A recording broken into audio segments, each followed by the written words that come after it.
नमो नमो गुरुदेव जो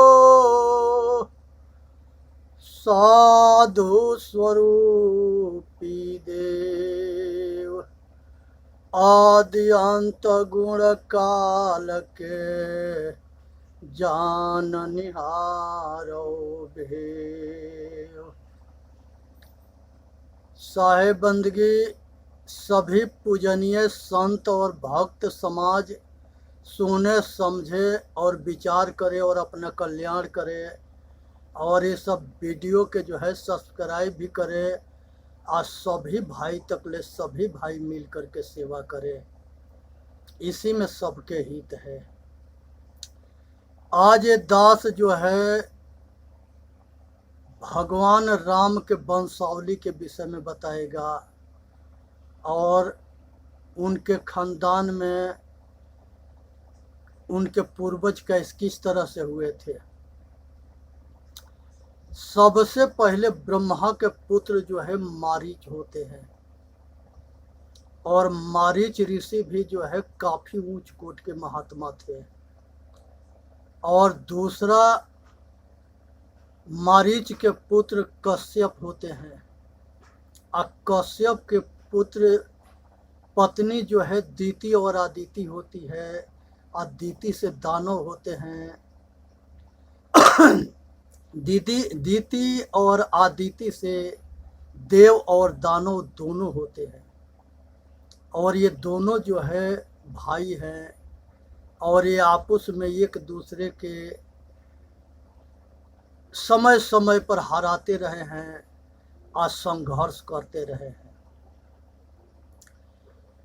ये जो है उसके बाद विकुक्षी हुए, फिर विकुक्षी के बाद कुक्षी महाराज हुए, फिर उसके बाद जो है इक्ष्वाक हुए। इक्ष्वाक महाराज बहुत ऊंच कोट के महात्मा थे और उन्हीं के लड़के जो है मनु महाराज हुए। उसके बाद से जो है विवस्वान हुए। अब विवस्वान के पुत्र बाण हुए, बाण के पुत्र अनरणय हुए और रणय के पुत्र पृथु हुए। उसके बाद त्रिशंकु हुए, अघोघो मार हुए, उनके पुत्र सुगंधी हुए और सुगंधी के पुत्र मानधाता हुए। युवा नाश्र हुए, उनके पुत्र और उनके पुत्र जो है धुआ संधि हुए और धुआ संधि के पुत्र परसेनजीत हुए और परसेनजीत के पुत्र भरत हुए। आशित सगर असमंजय हुए और उनका पुत्र रघु हुए। रघु इतना प्रतापी महान थे कि रघु वंश भी वंश को कहते हैं, सूर्य वंश भी कहते हैं। तो रघु जदु ये दोनों भाई थे। कुकुत स्याति हुए, कुकुत साथ हुए, स्याति हुए, स्याप हुए। उसके बाद से जो है महाराज दिलीप हुए, उनके पुत्र असुमान हुए, उनके पुत्र जो है परवर्ध हुए, परवर्ध के पुत्र जो है संस्वरण हुए, संस्वरण के पुत्र सुदर्शन हुए, सुदर्शन के पुत्र अग्निवरण हुए, अग्निवरण के बाद सिंधक हुए और सिंधक के बाद से आयाति हुए, आयाति के पुत्र नहुस हुए और नहुस के बाद जो है अमोरिस हुए। अमोरिस के बाद से परशुश्रक हुए, फिर उनके पुत्र मरु हुए, मरु के पुत्र नाभास हुए, नाभाग के बाद औज हुए, औज के पुत्र दशरथ हुए और दशरथ के बाद राम हुए। इस तरह से जो है इनकी ये 40 पीढ़ी है राम तक। ये सभी अयोध्या के सम्राट हुए हैं आज सभी महान और प्रभावशाली हुए हैं। इसलिए जो है इन लोगों के समझनी है, जाननी है, अब विचार करनी है और अपना कल्याण करना है।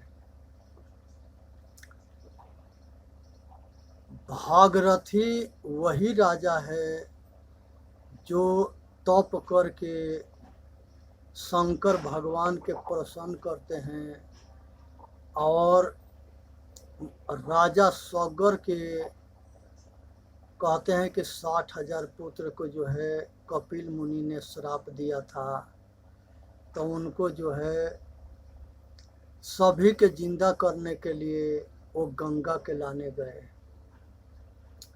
यहाँ पर ये जो है समझने की विषय है कि ये सभी जो है आत्मज्ञानी थे, आज सभी महान राजा थे। ये इतिहास कहता है कि महाराज जेवल जो है पंचाल नरेश थे और इतने आत्मज्ञानी थे कि उद्दालक ऋषि के लड़का श्वेत केतु उनके यहाँ आत्मज्ञान प्राप्त करने के लिए गए थे और उन्होंने वहाँ उनके शास्त्रार्थ में हार गए। तब उद्दालक मुनि के लेके गए, श्वेत केतु अपने पिता के लेके गए। जब उनके पिता गए तो वो भी जो है उनके प्रश्न के उत्तर ना दे रहे थे, तो ये बापे बेटा दोनों जो है पंचाल नरेश राजा जेवल से आत्मज्ञान प्राप्त करके आए। और उसके बाद जो है वही उद्दालक ऋषि श्वेत केतु को अष्टावक्र करके और कहोड़ अपना दामाद के और सुजाता जो है अपने पुत्री के सबको आत्मज्ञान दिए, बाकी अपने गुरुकुल में अपने शिष्यों को दिए। तो ये जो है ये संसार के अंदर जो है आत्मज्ञान के जानना जरूरी है और आत्मज्ञान के बिना जो है जिस तरह से पत्नी जो है बिना पुरुष के मुस्मात होती है और लाचार निर्बल होती है और लोग उनके तिरस्कार करते हैं और उसको विधवा मान करके लोग उसके मुंह देखना पाप समझते हैं, ये बहुत बड़ा घोर अपराध है। ऐसा कभी ना करना चाहिए, क्योंकि पंच भौतिक शरीर में कोई दोष ना है और जो चेतन आत्मा सबको चलाता है, सब घट घट में रमने वाला राम है, वो जो है तिरस्कार करने योग्य नहीं है, वो सम्मान करने के योग्य है। इसलिए भुला करके बहुत मनुष्य में हिजड़ा हिजड़ी हो जाते हैं। लोग हिजड़ा हिजड़ी के नीच दृष्टि से देखते हैं, उसके जो है तिरस्कार करते हैं। ये अपने हाथ में है, वो पीछे का उनका वैसा कर्म था, उसने हिजड़ा हिजड़ी बन गया। और संसार में मनुष्य जो है देव जोनी है, अब मनुष्य जो देव जोनी है, ये सारे जोनी जो है मनुष्य के बहुत भाग्य से मनुष्य के जन्म मिलता है। अब बहुत भाग्य से अपना कल्याण की इच्छा होता है, अब बहुत भाग्य से सतगुरु मिलते हैं, अब बहुत भाग्य से साधन अच्छा लगता है, सत्संग अच्छा लगता है और उसमें मन रमता है। क्योंकि जन्म जन्मांतर से ये मन जो है अनेक तरह के पशु बना है, अनेक तरह के पक्षी बना है, अनेक तरह के कीड़ा मकोड़ा बना है, अनेक तरह के जल के मछली बना है, अनेक जल के कीड़ा को मगर बना है, जमीन के कीड़ा बना है, आकाश के कीड़ा मकोड़ा बना है। तो ये हमेशा नीचे भगता है। इसीलिए मनुष्य जो है कि मन जो है बहुत चंचल और बहुत तीव्र गति से भगता है। इसी मन को जो संभाल लेता है वो अपना कल्याण कर लेता है, और जो ये मन के दास बन जाता है वो अपना पतन कर लेता है। बड़े भाग पायहु सतसंगा। बहुत भाग से सतगुरु के सत्संग मिलता है। बड़ी भाग मानुष तन पावा, असुर दुर्लभ सत ग्रंथ न गावा। बहुत भाग्य से मनुष्य के शरीर मिलता है। वरण धार बारी दया गमा, को गम पावे अपार। जन तुलसी सतसंग बला, पावे विशद विचार। हे भाई, इस संसार के अंदर वरुण के धारा बहुत तीव्र गति से चल रहा है। इस वरुण के वाणी के वही छांट पाता है जिसके पास जो है गुरुमुखी वाणी हो, जो विवेकशील हो, ज्ञानी हो, सत असत के निर्णय कर सकता है। वही इसके निर्णय करके अपना कल्याण कर सकता है। इसलिए संसार के सारे दुख से बचने के लिए एक ही रास्ता है, जिस रास्ता से हम अपने दैवी गुण को अपने आचरण में धारण करते हैं, और यही इसी के नाम धर्म है। जो सतो गुण के अपने आचरण में धारण करता है, उसी के नाम धर्म है। संसार के अंदर में जितने मत मजहब चलते हैं, सारे मत मजहब में अलग अलग लोग, अलग अलग विचार होते हैं, और अलग अलग विचार वाले अपना अपना संप्रदाय चला देते हैं, और आपस में एक दूसरे के सभी जो है छोटा कहते हैं। हमारा गुरु जो है सबसे बड़ा है, भगवान है, और मोक्ष जो है स्वर्ग में पहुंचा देता है। हमारे यहाँ जो है हमारा ग्रंथ भगवान के ग्रंथ है, इससे सबके कल्याण होता है, दूसरे के ग्रंथ ना है। ये बहुत बड़ी दुर्भाग्य और बहुत बड़ी पक्षपात है। ये पक्षपात से बचे। पछा पछी के कारण सब जग रहा भुलाय, निरपक्ष के हरि भजे, सोई शांत सुजान। हे भाई, पक्षपात में नहीं पड़ना चाहिए। यहाँ पर मनु महाराज के पुत्री जो है माता देहूती होती है, और माता देहूती के शादी जो है कदर्म ऋषि से होता है।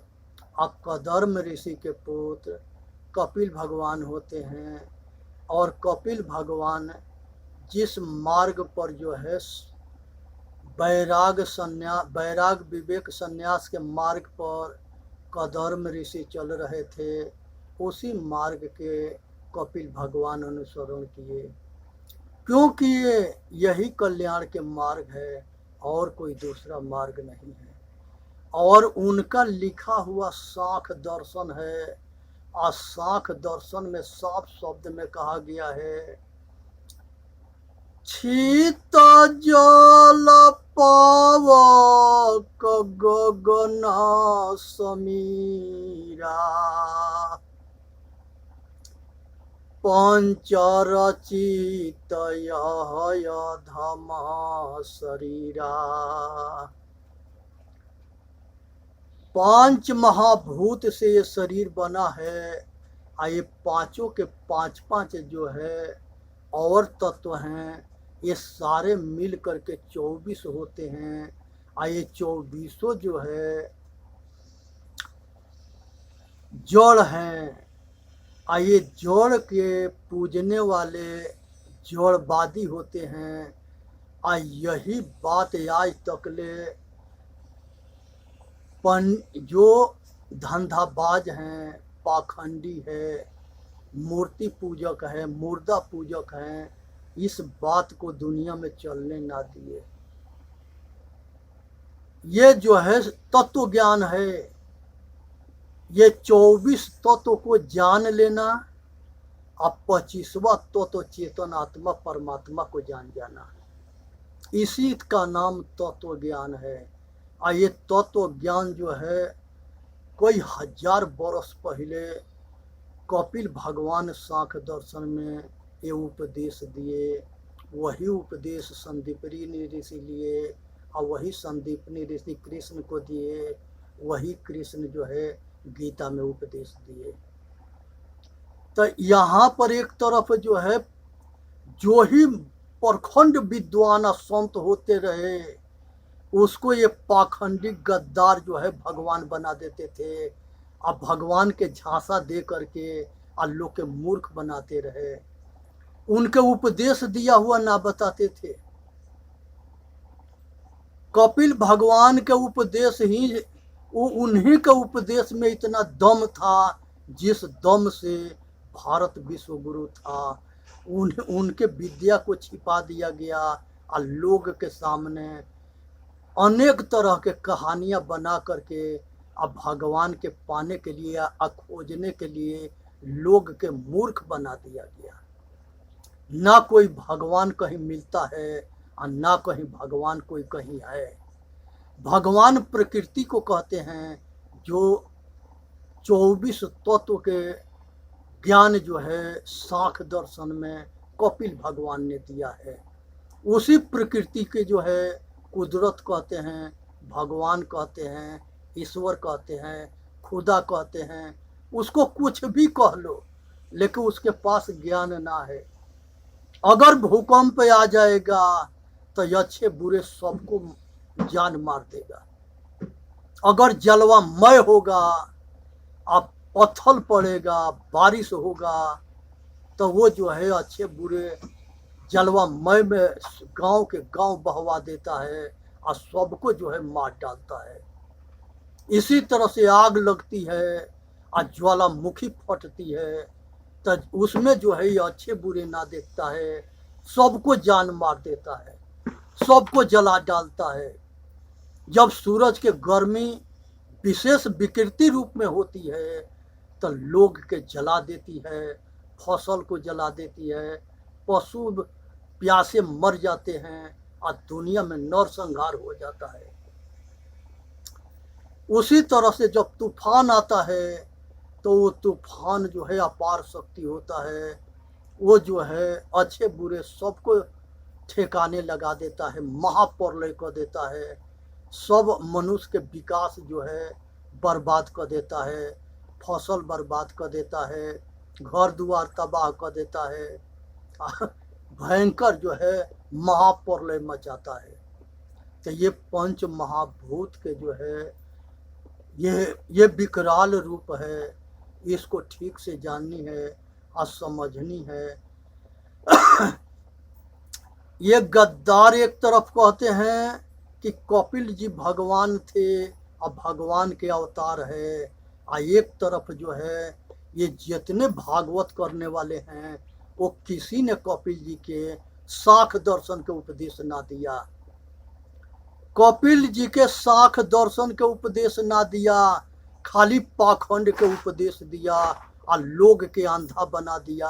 आज उसी सांख्य दर्शन के तत्व ज्ञान के अभाव से ये भारत जो है नरकीय जो है लोग के जीवन बना दिया। जो आदमी मर जाता है, मरने के बाद जो है ये लुटेरा जाके और उनके श्राद्ध 13ही 16ही के नाम पर और 10 कातर के नाम पर लूटते हैं। कहते हैं कि तेरा बाप के खाट चाहिए, गदा चाहिए, रजाई चाहिए, गाय भैंस चाहिए, और दुनिया के फरमाइश करेंगे और सोना गहना चाहिए, और उसके बाप के नाम पर उसको मूर्ख बना करके और उसको लूट लेते हैं सब। जब ये लुटेरा महाभारत ये महापात्र लूट के जाते हैं, उसके बाद जो है वो पुरोहित आता है, जो बचा खुचा होता है वो पुरोहित लूट लेता है मूर्ख बना करके।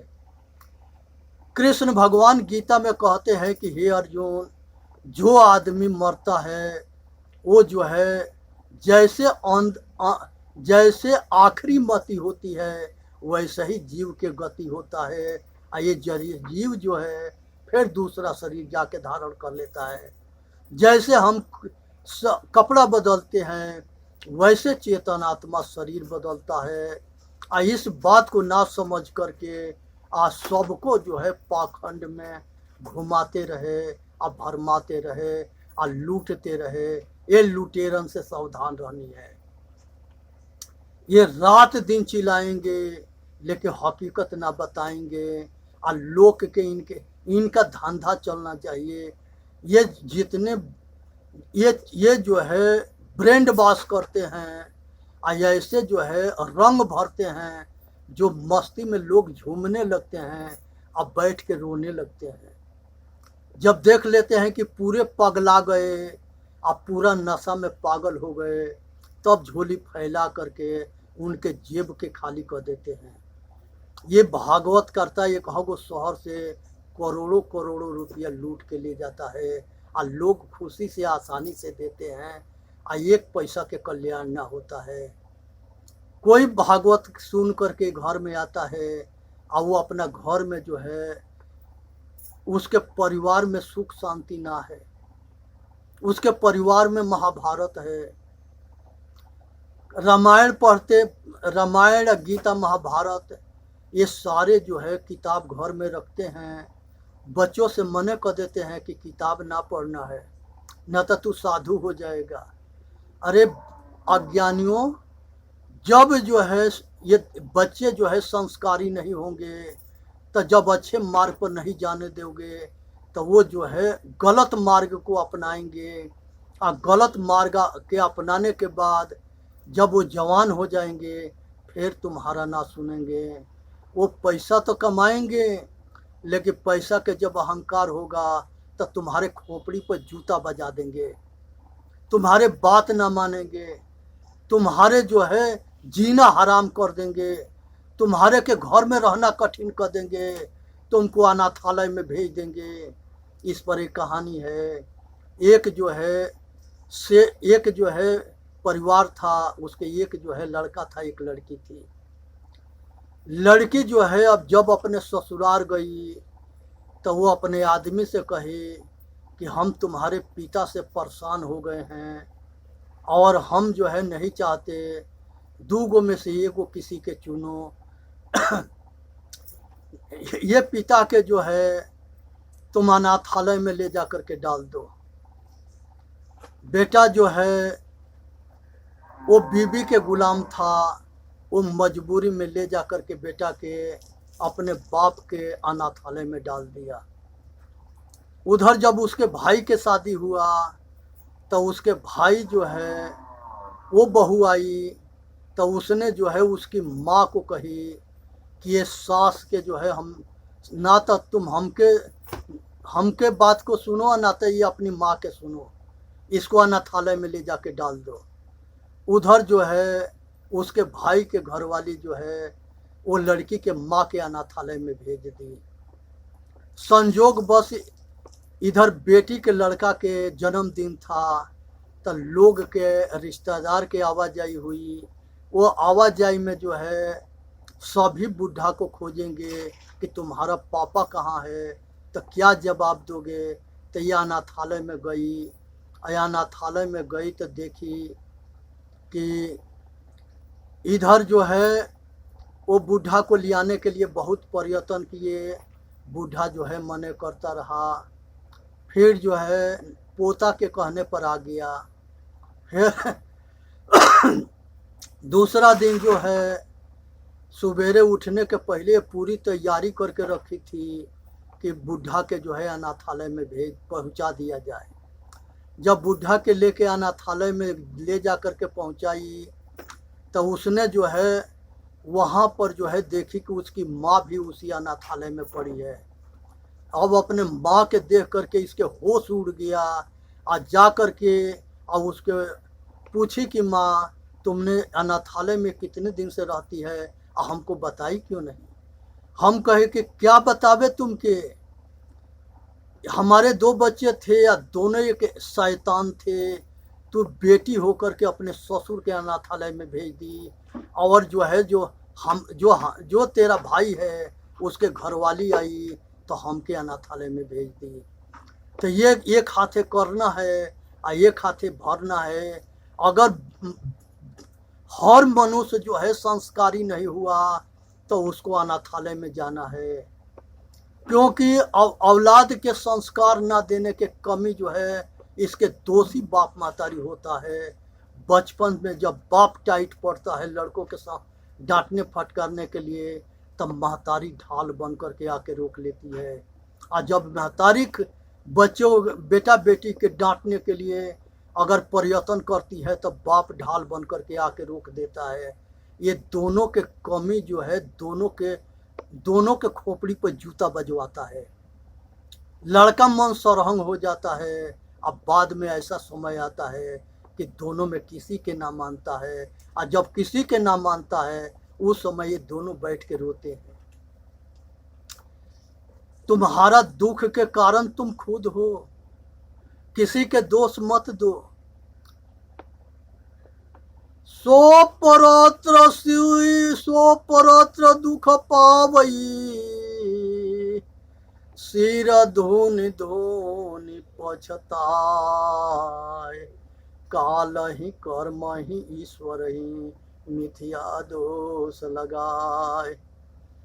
हे भाई, संसार के दुख भोगते हो, आज दोष लगाते हो काल के, कर्म के, ईश्वर के। किसी के दोष क्यों देते हो? गड्ढा तुम खोदते हो और गड्ढा वो भरना तुमको है।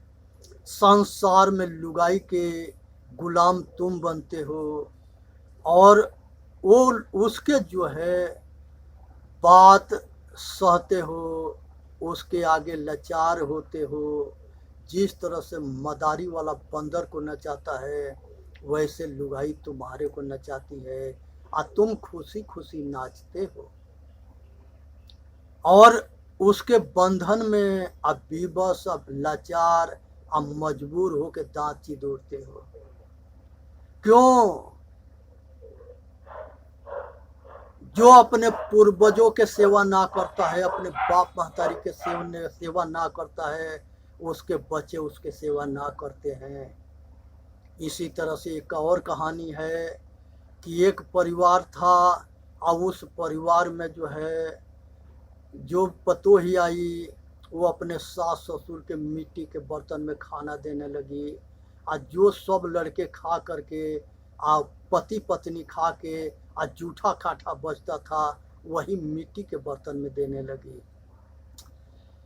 जिसके घर में जिसके वो बुढ़ा बूढ़ी के घर में आई और उसी के घर में ये लोग जीना हराम कर दी और दुर्दशा कर दी, और कटु वचन ऐसे बोलती थी कि वो जो के जीना हराम हो गया।